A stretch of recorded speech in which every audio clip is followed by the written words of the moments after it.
right, well, good afternoon, everyone, and thank you for joining us on the Road to Net Zero, Rock to Road's first ever virtual event on preparing for upcoming carbon emission legislation and goals in the aggregates and road building sectors. I'd like to extend a big thank you to our exclusive sponsor, Aztec Industries, for helping to make today's learning opportunity possible for all of us. We have an exciting afternoon planned, including a keynote presentation from John O'Leary and Julian Ovens of Crestview Strategy, along with a roundtable discussion featuring professionals from across the industry sharing their perspectives on these issues and the changes they will bring. While we have speakers joining us and audience members joining us from across Canada and the US, I'm joining from our Toronto office, which I would like to acknowledge as the traditional territory of many nations, including the Mississaugas of the Credit, the Anishinaabe, the Chippewa, the Haudenosaunee, and the Wendat peoples, and now home to many diverse First Nations, Inuit, and Métis peoples. I also acknowledge that Toronto is covered by Treaty 13, signed with the Mississaugas of the Credit, and the Williams Treaties, signed with multiple Mississaugas and Chippewa bands. So just as we get things started, there's just a few housekeeping items I would like to address. Firstly, during our sessions, members of the audience, you will be on listen-only mode, but please feel free to submit your questions at any time using the Q&A function in Zoom. Our keynote speakers will be happy to field your questions as they come up, and there will also be a moderated answer period with the roundtable speakers following that session later this afternoon. Today's sessions are being recorded and will be available to watch on rocktoroad.com later this week. And just in terms of timing, I'm expecting today's event to wrap up, I would say, just before 3 p.m. Eastern. So to kick off today, I'm very happy to introduce our keynote speakers, Julian Ovens, partner at Crestview Strategy, and John O'Leary, a senior consultant with Crestview Strategy. Operating with offices across Canada, the US, and UK, Crestview Strategy provides a full range of services, including strategic communications in areas such as transactions and crises, government relations, polling, and public opinion research. Crestview's team of over 125 professionals in Canada and around the world draw upon their experience leading political and private sector campaigns that add value and deliver results for their clients, including the support of resource sector clients, obtaining government approvals and financial investments. Julian and John's presentation, The Politics of Greening Canada's Resources, will offer an important overview of Canada's carbon emissions goals and how they may affect the materials industry and its operations across the country. As mentioned, both are happy to address any questions you may have during their presentation. So without further ado, let's all extend a warm welcome to Julian and John. Thanks again for joining us. Great. Well, thanks very much, Jack. I'm going to kick off and hand it over to my colleague John in a few minutes.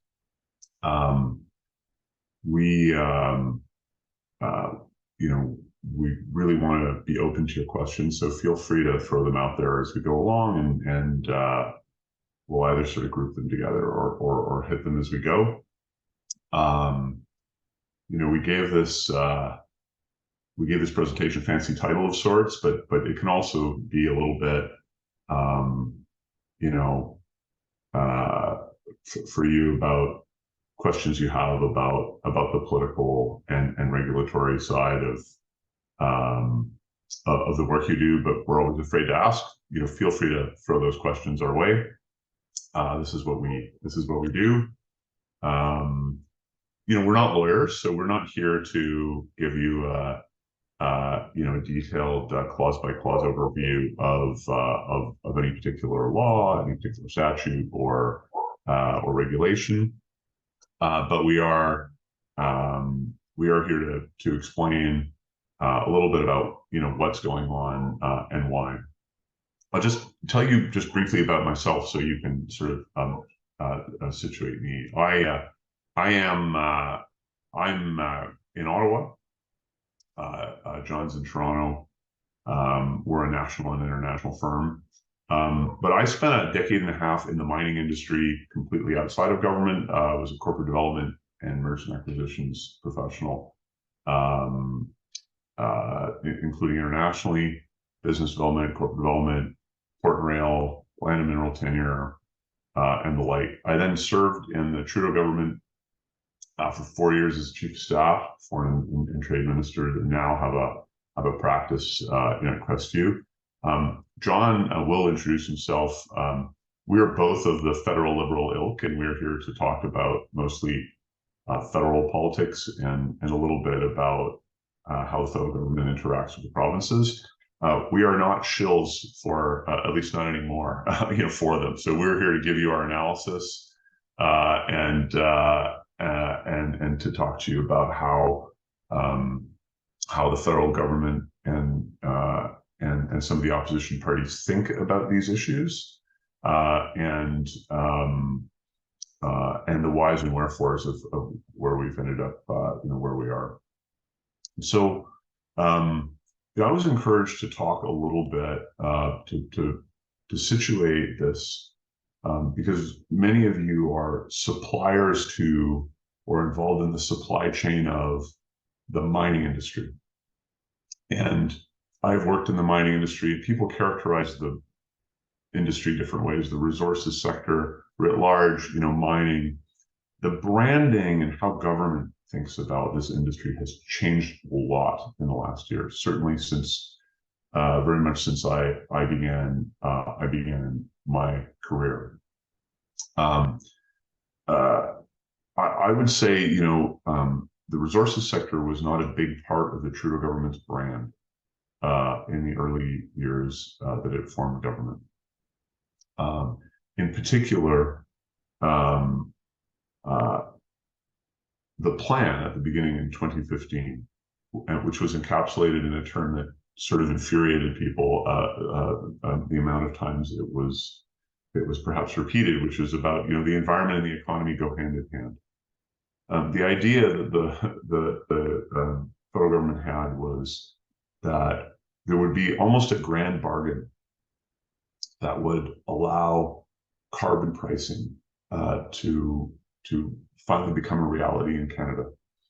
And so they would introduce what some people would call a carbon tax, what the federal government like to call sort of pollution pricing. But at the same time, a number of pipelines would be developed. The Impact Assessment Act would come into place, which would take into account a number of traditional Indigenous concerns, and this would sort of be a grand national bargain that would, demonstrate to people who were skeptical about pollution pricing that it could happen in a way that worked for our economy. And I think, I'm not going to go through all the history of all of that, but I would say that it was not a huge success. And certainly the Liberals lost basically all their seats in Saskatchewan and Alberta in the 2019 election, and gained a couple back in 2021. Certainly we can talk about where our national conversation is today. Obviously, a lot of things happened in the meantime. Trump administration in the U.S., war in Ukraine, COVID, but I think it's important to situate that as the plan. As it relates to the question of carbon pricing and resources, the petroleum sector fought the government very hard.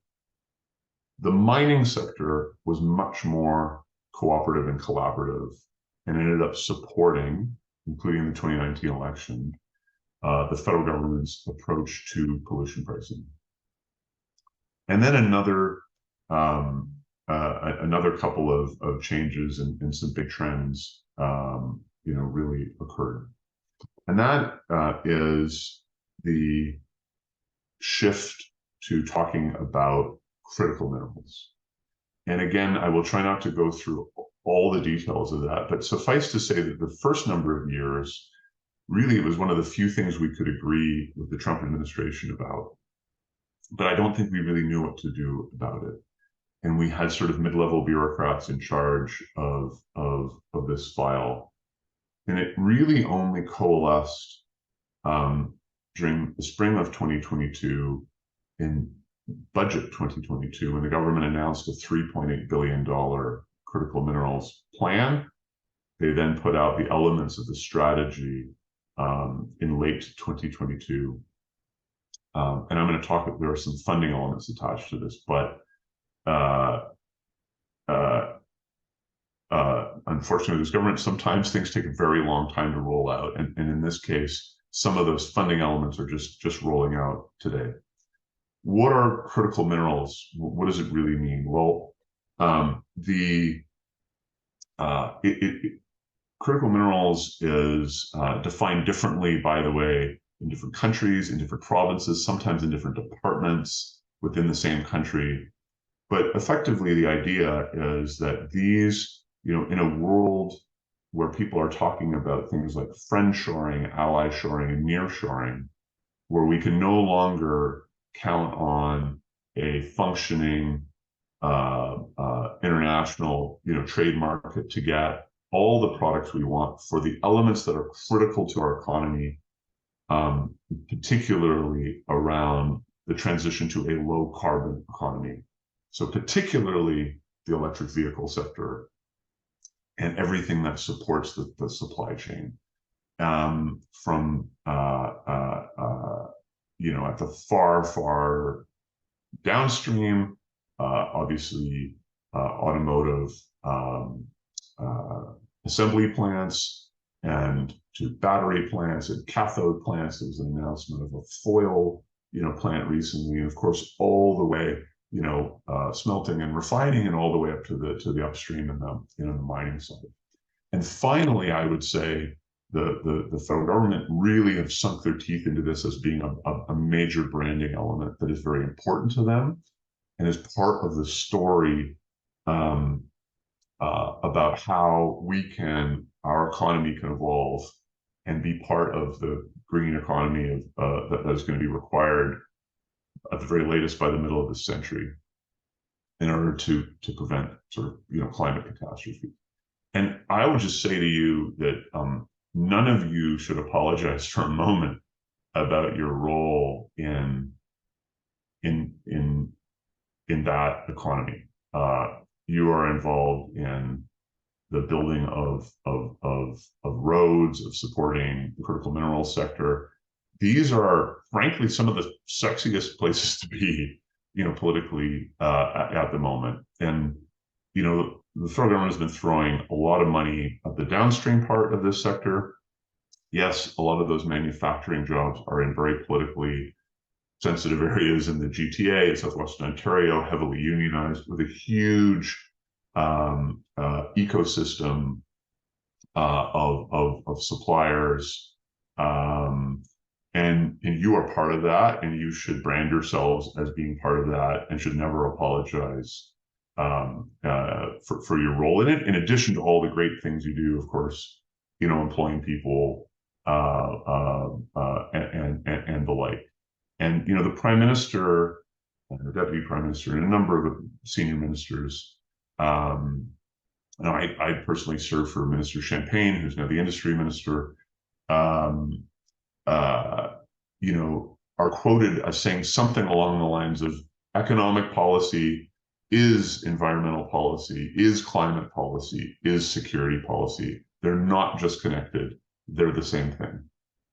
So our economic security is completely tied up in all of these questions. And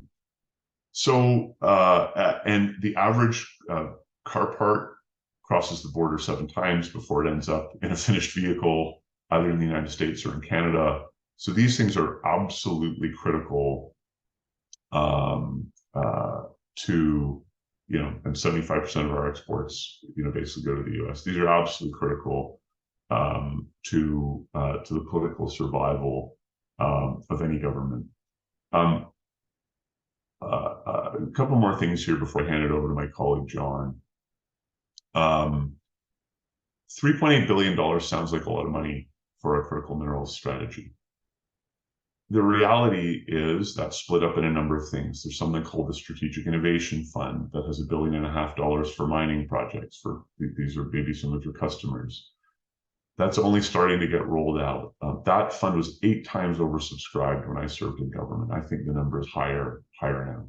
When you think about how capital intensive the mining industry is, there is a new critical minerals infrastructure fund rolling out this fall another $1.5 billion for clean energy and for transportation. Again, there's a lot of people waiting, waiting for that money.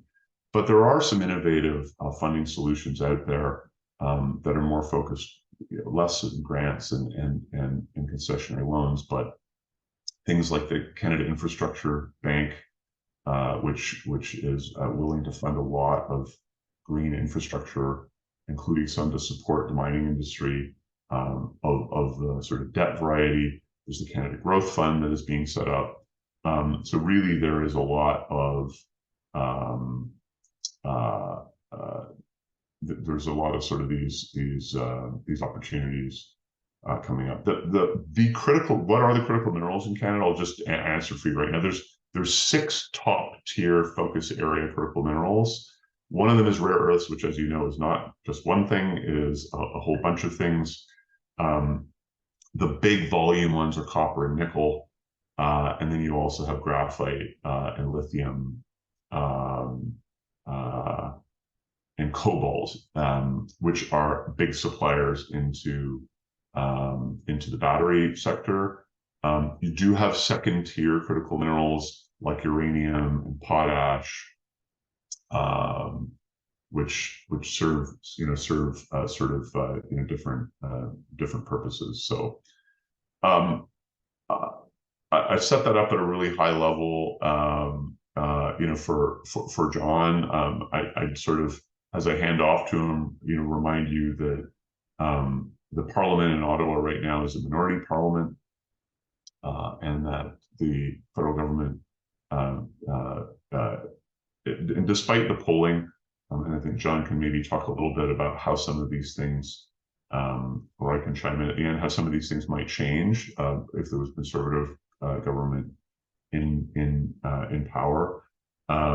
The Liberal government does count on the New Democrats for their continued governing.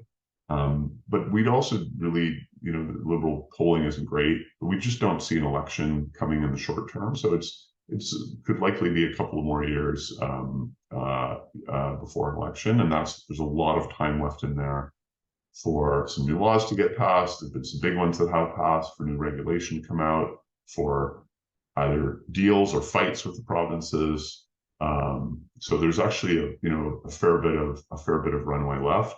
But I would say generally the critical minerals space is one where there's a lot of cross-party support, where provincially most of the governments also have a critical mineral strategy. Outside of Ontario and Quebec, there's not a lot of money behind it. They have slightly different purposes, but there's a lot of sort of cross-partisan support. With that, I will hand it over to John O'Leary. Well, thanks, Julian, and thanks everyone very much for the chance to join you today. It's a real pleasure to speak to you. I'd like to talk a little bit about just kind of where some things to be thinking about, I suppose, when it comes to the federal Liberals and the current government's approach to your sector and to your industries. Talk a little bit about what the future may hold then as well in the near term, and how to begin to think a little bit about the opposition parties, particularly Pierre Poilievre, as we approach, as Julian alludes to, that election on the horizon. I mean, I think that I would say right now the federal Liberals have never been focused more on building things than they are at this moment. There was an enormous investment was made in the first shortly after the government was elected in 2016 in infrastructure, as you're all well aware. The priorities, I think, are going to be shifting now into an area where the federal government previously has never been active, and that's residential home construction. There truly is no overriding priority that matches that right now, both politically and from a policy perspective for the folks in Ottawa. And that's not their comfort zone. The federal government would far prefer to be investing in, roads, bridges, ports, some of the hard infrastructure that people may kind of think about, but there's no question that the residential construction is going to be required and is going to occupy their focus. I think that what that will mean is a change in the way interprovincial and federal provincial infrastructure policy is set. if we think for a second, I'm gonna suggest a bit of a theory here. But if we think about how the federal government has advanced priorities in areas that are not their jurisdiction, and think about long-term care delivery as well as childcare delivery, what they have done is use the power of the purse, the enormous spending power of the federal government, to then apply it with a loose framework of priority and policy areas, and apply that against local agreements signed individually by provinces and territories that are then negotiated with some specifics for a share of that funding. And I wonder if that is an approach that the federal government may deploy here as they seek to get residential home construction built, because they truly don't have any levers. The ability to build on federal crown land is not going to get to the sheer volume of homes that need to be built. So I think that we may see them repositioning some of the existing federal funding, whether it's through the infrastructure bank or in a new long-term infrastructure agreement, more tweaked towards some of those provincial priorities, and that may see the share of the funding for new roads, bridges, and other construction change. There was a interprovincial meeting held in June of this year between the federal infrastructure minister and his counterparts across the country. And at the end of the meeting in June, a fairly generic communique was issued, but it did outline the shared priorities: housing, transit-oriented development, climate resiliency in particular, as well as addressing some of the human resources needs and the labor shortages in your industry. Now, since that June meeting, there was obviously a cabinet shuffle, and there's a new minister, but also the political priority of residential home construction really emerged in a way that it hadn't been in June, and blew itself into the open. So I think now, as we look towards the fall, we anticipate the new minister to have a new mandate letter to outline what some of these kind of change priorities may specifically be. We expect to see some of that coming forward in Chrystia Freeland's fall economic statement, kind of a mini budget, which will likely be coming in, as early as next month.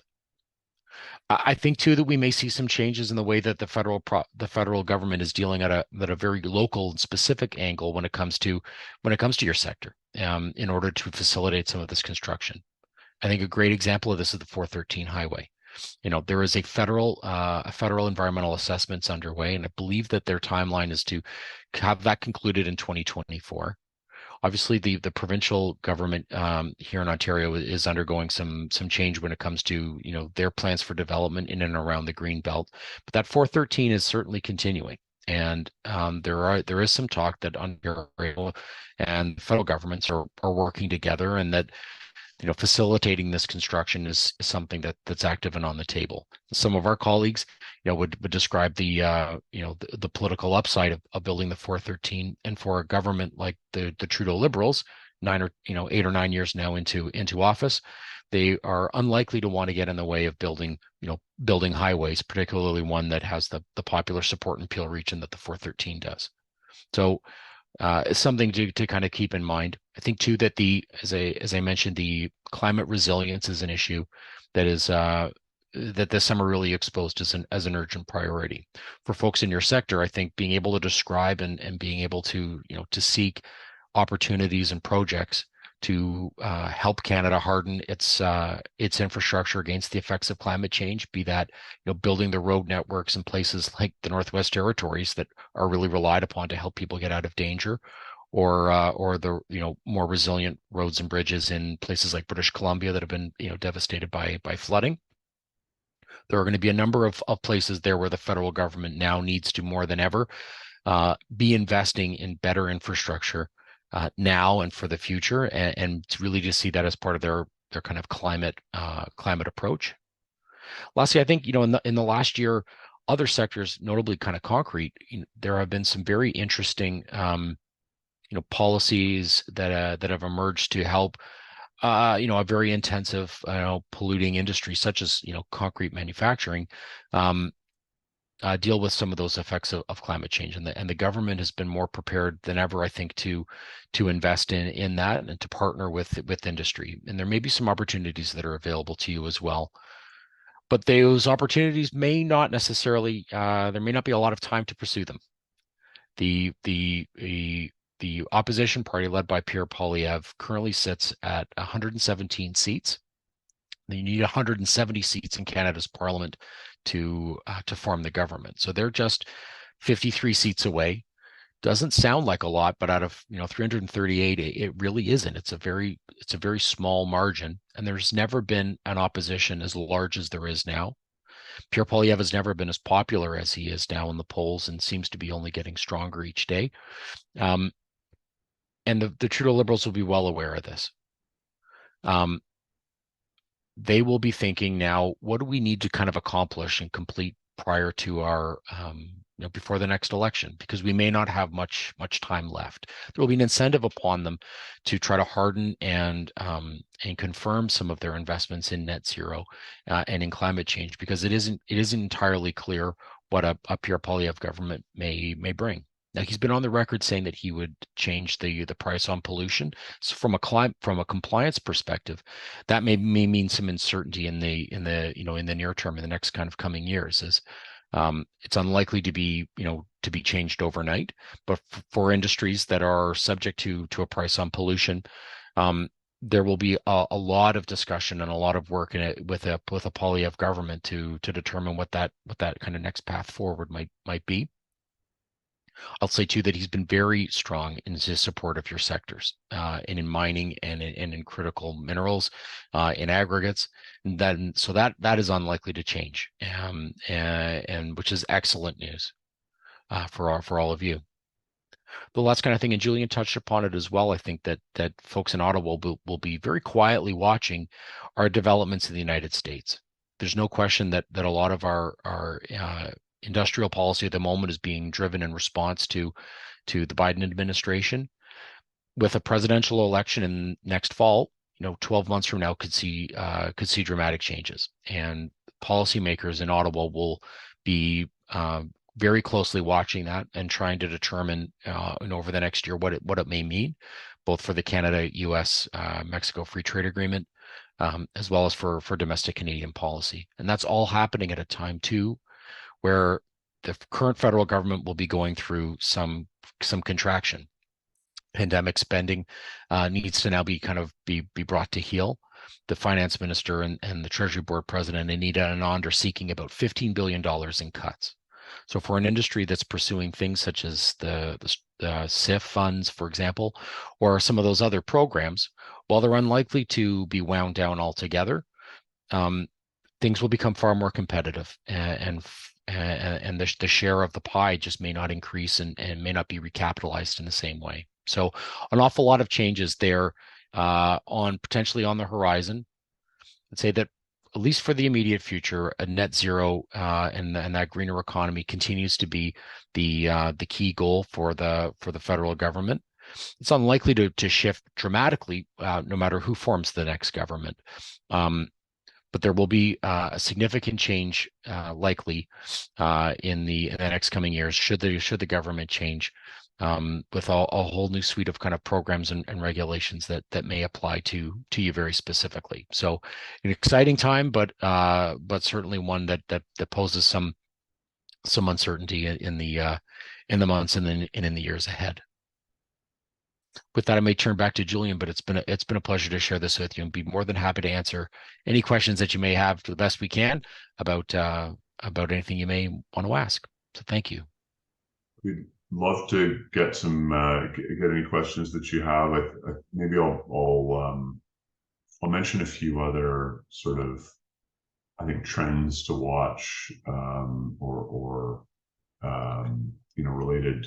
related issues of interest to you, but some of the big questions in the next year. So I think, in addition to critical minerals, there's an understanding that hydrogen, clean hydrogen, is going to have to form part of the solution going forward. So for long distance trucking, for example, And it would actually surprise people, perhaps, to learn that the jurisdiction in Canada with some of the largest amount of clean energy investment has been Alberta. They have actually paused in a somewhat head scratching way in the last months their approvals of new projects, new clean energy projects. But there is a hydrogen. There are plans for sort of a hydrogen network that would support the trucking industry. Not all hydrogen is created equal in the federal government's eyes. So hydrogen that is produced using clean energy or using energy that, for example, could be where the emissions um, could be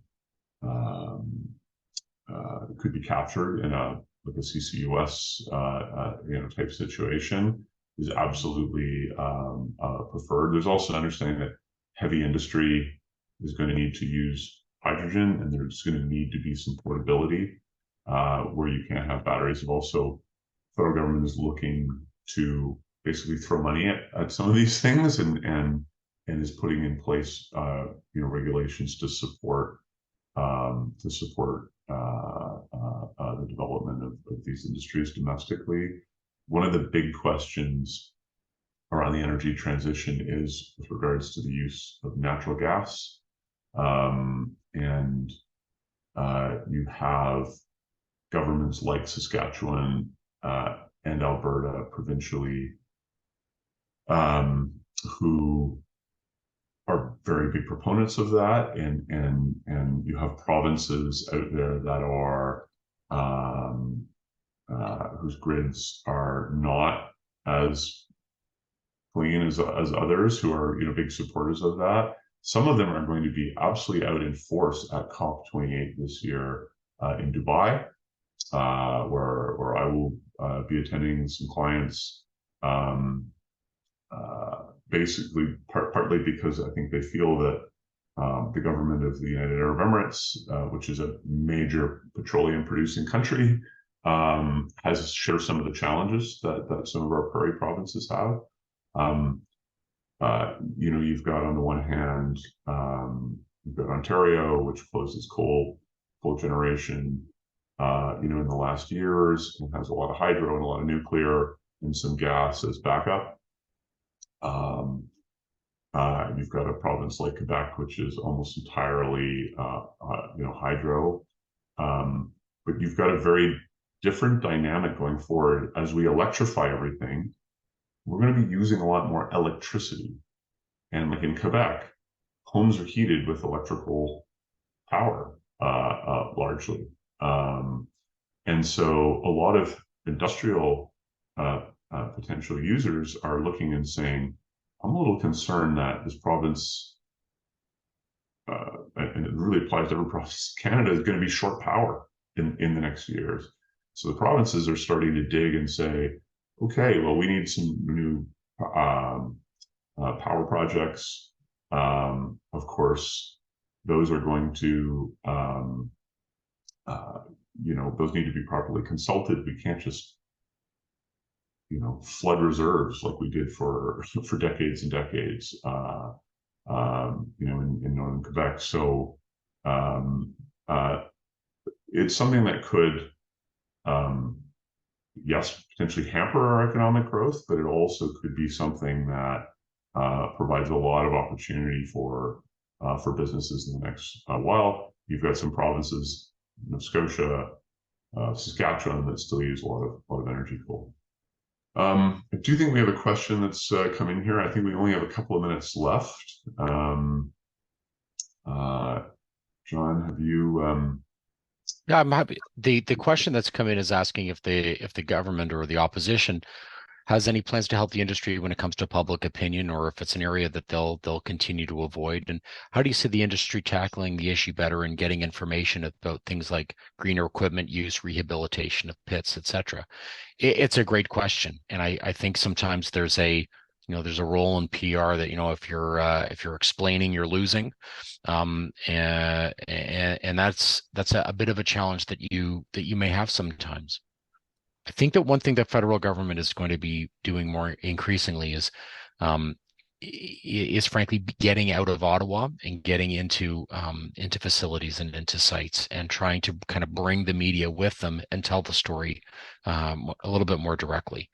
So I suspect that government advertising will try to focus very specifically on them. They're selfish politicians who are in it for their own aims and their own benefits. But having said that, I think you'd be wise to seek some support and to some investment to assist the industry in kind of telling that story. One way to do that will be certainly having politicians join you at facilities and trying to get into some media that way.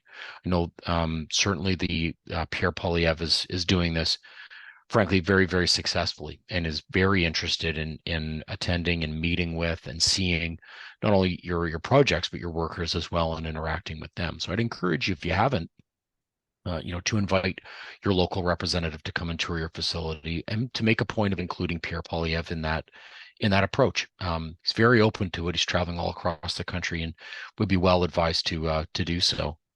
I think too that your comment about the governments need to kind of fulfill the commitments that they've made. Mike Harris was elected, almost 30 years ago now, and had a reputation of, I did what I said I would do. And that has not been something the Prime Minister has hung his hat upon.